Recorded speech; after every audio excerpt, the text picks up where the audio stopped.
Welcome to Pindar Poetry. We hope you learned something new. You start by judging the dome, how big and whether metal is compromised.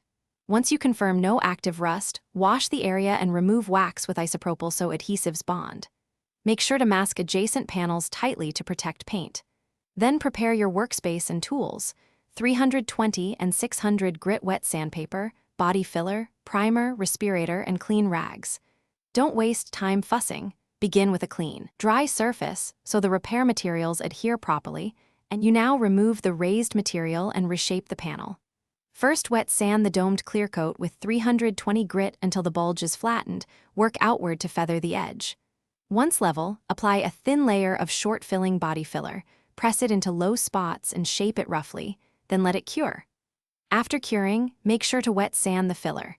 Start coarse to establish contour, then refine with finer 600 grit, so transitions are invisible under primer and paint. You finish by priming and painting the repaired area. Apply multiple thin primer coats, allowing recommended flash times, then wet sand the primer with 600 grit to perfect the surface. Next, spray matched base coat evenly and follow with 2 to 3 clear coat layers, spacing coats and letting them tack properly. Once cured, polish progressively with 1,500 then 3,000 grit compounds for gloss. If the dome reappears, check for trapped moisture or hidden rust under the repair, and address those before. Thanks for watching. Consider subscribing if we helped you.